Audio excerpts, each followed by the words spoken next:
सवाल पूछे जाएँ। मेरा नेक्स्ट क्वेश्चन है आपसे कि is war the best way to solve international disputes, जो हमारे जो भी डिस्प्यूट्स हैं इंटरनेशनली और जो भी, तो उसके लिए जो भी आपको पता है कि हमारे पड़ोसी देशों के साथ जो भी मुद्दाएं हो रही है, तो क्या उसके लिए वॉर सही निर्णय है या हम उसे किसी और जगहों से या किसी और मुद्दों से या आपस में बात करके भी कुछ उस पर सॉल्व कर सकते हैं? बिल्कुल सही प्रश्न है। जैसे आपने बोला वार कोई किसी भी मतलब जंग जो है किसी भी समस्या का समाधान नहीं है। और अगर मैं बात करूँ, अगर भारत देश की अगर बात करें तो भारत एक शांति प्रिय देश है जो पूरे विश्व में जाना जाता है। और भारत कभी भी जंग का आगाज नहीं करता है। हाँ, अगर किसी ने किया तो जवाब देने में भी पीछे नहीं रहता है, लेकिन ये कभी भी आगाज नहीं करता, शुरुआत नहीं करता जंग, क्योंकि ये शांति चाहता है और हमेशा ये संवाद चाहता है, संवाद डायलॉग चाहता है, और डायलॉग से ही जो काम है आपका बनता है। तो भारत ने आज भी बहुत सालों से कोशिश की है संवाद करके और चीज़ों को सुलझाने की। और सबसे ज़्यादा जो रिलेशन है आप देखिए पाकिस्तान के साथ, तो पाकिस्तान के साथ एक चीज़ देखा गया जो मेरा खुद का भी आकलन है कि जब भी उससे शांति की बात होती है, जब भी हमारे देश की सरकार बात करना चाहती है कि हाँ संवाद करें, शांति से बात करके हम चीज़ों को सुलझाएं, उसके कुछ ही समय बाद पाकिस्तान हमेशा वार करता है। 99 में हुआ था, कोशिश की गई थी, बात की गई थी, वाजपेयी जी थे तो कारगिल वार हुआ। उसके बाद आपका 2016 में भी बात की गई थी, मोदी जी जब आए तो 2016 में मोदी जी ने भी कोशिश की एक बार वार्ता करने की पाकिस्तान से, तो पठानकोट में आपका हमला हो गया 2016 में, फिर उरी हुआ, फिर आपने देखा पुलवामा हुआ। तो इस तरह के अटैक अभी रिसेंटली अगर आप देख रहे हो कि जब कश्मीर के मुद्दे पे 270 धारा हटने के बाद 1-1.5 साल के बाद जब मोदी जी ने वापस सारे वहाँ के नेताओं को बुलाया कि ताकि आगे हम जो चुनाव वगैरह कैसे कराएं वहाँ पे इस पर चर्चा करने के लिए, तो वहाँ खलबली मच गई। जो सरहद उधर किनारे कश्मीर के किनारे जो घाटी में जो आतंकवादी रहते हैं और पाकिस्तान सरकार ने कि यहाँ पे अगर चुनाव हो जाएंगे तो फिर चीज़ें सही हो जाएंगी, तो उनका काम वहाँ पे बंद हो जाएगा।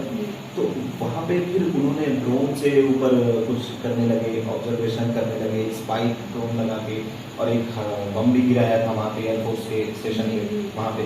तो इस तरह से इसमें, क्योंकि इसमें जैसे कुछ लोग बोल रहे थे कि हाँ शांति से आप बात करें, तो पाकिस्तान तो शांति वार्ता के लायक है नहीं, जो मेरा व्यक्तिगत राय है। इतने दिनों से मैं भी तजुर्बा किया हूँ, देखा हूँ कि हाँ वो उसके लायक नहीं। चाइना था, चाइना भी इसी दम पे आया क्योंकि चाइना भी पाकिस्तान के थ्रू घुसना चाहता है हमारे देश में, तो चाइना पे भी अच्छा लगाम लगाया अभी पिछले साल आपने देखा होगा लगाम है भारत में। और सबसे बड़ी ये बात है इसका खासियत, मतलब इसकी जो सारा श्रेय जाता है मोदी जी को इसलिए जाता है कि इन्होंने अपने 7 साल के जो कार्यकाल में ना, इन्होंने जो लोगों ने बहुत बोला कि ये तो घूम रहे हैं विश्व में, भ्रमण नहीं किए, इन्होंने अपने जो बाउंड्री थी मजबूत की, अंतर्राष्ट्रीय जो बाउंड्री थी, और इस कदर इस स्तर पर मजबूत किया है कि आज इनकी बातों को लोग बड़ी इज्जत से सुन रहे हैं और मान रहे हैं। और यही कारण है कि हमारा अभिनंदन 48 घंटे में आ गया था, क्योंकि पाकिस्तान को पता था कि वो बचेगा नहीं। तो ये सारी चीज़ें जो कूटनीतिक डिप्लोमेटिक जो पॉलिसीज़ है भारत की, और जो मोदी जी ने जिस हिसाब से आगे बढ़ के किया है, ये बहुत अच्छी है। तो मैं ये बोलूँगा कि वार बिल्कुल सही कोई वो नहीं है, किसी चीज़ को सुलझाने का कोई भाग नहीं है। शांति से होना चाहिए, समाज से होना चाहिए, लेकिन उसके लिए भी एक समय सीमा है कि आप कब तक किसी को समझा सकते हैं। तो मेरे हिसाब से अगर आप बात करें कि पाकिस्तान से शांति से सुलझना चाहिए मामला, तो मुझे नहीं लगता कि पाकिस्तान कभी इस तरह की हरकत करेगा कि वो शांति से आके वो मामला सुलझाए। तो उसके लिए तो जैसा एक्शन ज़रूरत पड़ेगी भारत को, वो लेगा, पहले भी ले चुका है और आगे भी लेगा। तो ज़्यादा समय आपका ना लेते हुए हम आपसे एक आखिरी सवाल पूछना चाहेंगे। जैसा कि आपको पता है कि हमारा देश डेमोक्रेटिक है, यहाँ डेमोक्रेसी है, तो मैं आपसे पूछना चाहूँगी कि क्या डेमोक्रेसी इंडिया में एक सक्सेस है या फेलियर है? नहीं, बिल्कुल। और मतलब ये डेमोक्रेसी बहुत बड़ा है, पूरे विश्व में सबसे बड़ा डेमोक्रेटिक कंट्री है इंडिया, और ये बहुत अच्छा है डेमोक्रेसी। यानी कि आपको बहुत सारी जो छूट दी गई है, फ्रीडम दी गई है, बहुत सारी चीज़ें करने की। आप ऐसे देश में रह रहे हैं जहाँ पे मुसलमान सुरक्षित है in comparison to the Muslims living in Pakistan. लोग बोलते हैं ना कि हाँ यहाँ तो मुसलमान खतरे में नहीं, मुसलमान यहाँ पे सुरक्षित है। मैं ये एग्जाम्पल इसलिए दिया कि पाकिस्तान तो बिल्कुल मुस्लिम देश है, लेकिन वहाँ से भी ज़्यादा मतलब जो सेफ है मुसलमान भारत में ही है, और लोग भी सेफ है क्योंकि यहाँ पे की कानून व्यवस्था बहुत अच्छी है, लॉ एंड ऑर्डर अच्छा है, यहाँ का संविधान जो है वो बहुत अच्छा है। उसमें बहुत सारी बातें की गई हैं जो लगभग हर आम नागरिक के फेवर में है।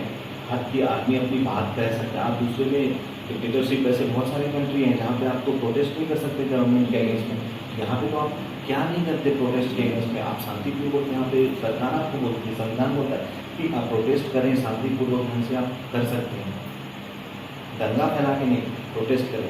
तो मुझे तो ये लगता है कि डेमोक्रेसी में हर किसी को मौका मिलता है आगे बढ़ने का, काम करने का, ठीक है, हर तबके के लोगों को मौका मिलता है और उनको एक अंदर से मतलब वो बड़ी आराम वाली फीलिंग, रिलैक्स वाली फीलिंग भी आती है उनको, उनके अंदर डर नहीं होता है ऐसे जगह में कि हाँ हमारे को बहुत सारा अधिकार दिया हुआ है कि हम इस काम को भी कर सकते हैं, इस काम को भी कर सकते हैं, डरने की ज़रूरत नहीं है, मन में खौफ नहीं है। तो ये कारण जो है ना, ये सारी चीज़ें जो मैंने बताई, ये डेमोक्रेसी का ही नतीजा है। तो इसी हिसाब से डेमोक्रेसी इज़ वेरी गुड। आप उसका सदुपयोग करेंगे तो बहुत अच्छा है, किसी भी चीज़ का सदुपयोग करेंगे तो बहुत अच्छा है, आपके लिए फलदायी है। दुरुपयोग करेंगे आप उसको, आपको उसके बदले में हानि होगा, क्षति पहुँचेगी।